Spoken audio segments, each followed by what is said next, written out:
Good morning friends. Next topic છે શિરાજાલ શુક્લગત રોગમાં. શિરાજાલ, શીરા ઉપરથી શું આપણને યાદ આવે? રક્ત. અને જાલ છે, ટ્રેપ છે.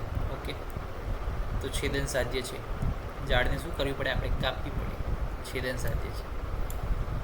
જાલાભમ કઠિનમ શિરો મહાનસ રક્તમ સંતાનમ સ્મૃત ઇહ જાલ સંગીતસ્તુ. એટલે કે એક્સટેન્સિવ નેટવર્ક છે જાલાભમ. કઠિન શિરો એટલે કે રિજિડ વેઇન થઈ જાય છે. વેઇન જે છે એ રિજિડ થઈ જાય છે.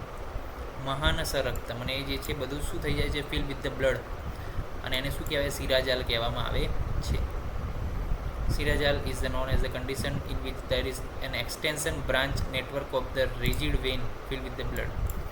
એટલે કે વેઇન બધી રિજિડ થઈ જાય with the blood, filling of the blood, અને એનું એક્સટેન્સિવ નેટવર્ક હોય તો એને શિરાજાલ કહેવાય.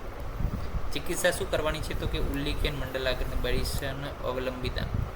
The stiff blood vessel should be held with the બળિષ્યંત્ર, છેદન વિથ ધ મંડલાગ્ર શસ્ત્ર, અને પ્રતિસારણ ત્યારબાદ કરવાનું લેખન ડ્રગનું કોઈ પણ. તો શું છે એ છે શિરા જે બધી રિજિડ થઈ ગઈ હતી બેન, બધી જ આપણે નીકાળી દેવાની છે. તો આ એક ચિકિત્સા થઈ ગઈ એની.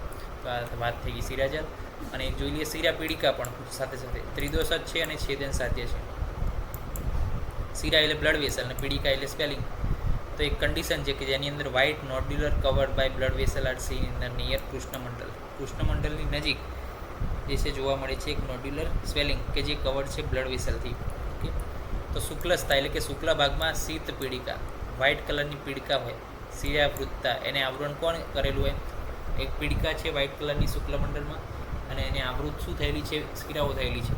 અને એને શું કહેવાય? એને કહેવાય શિરા પીડિકા. શુક્લસ્થા શીત પીડિકા અશીત સંપજા.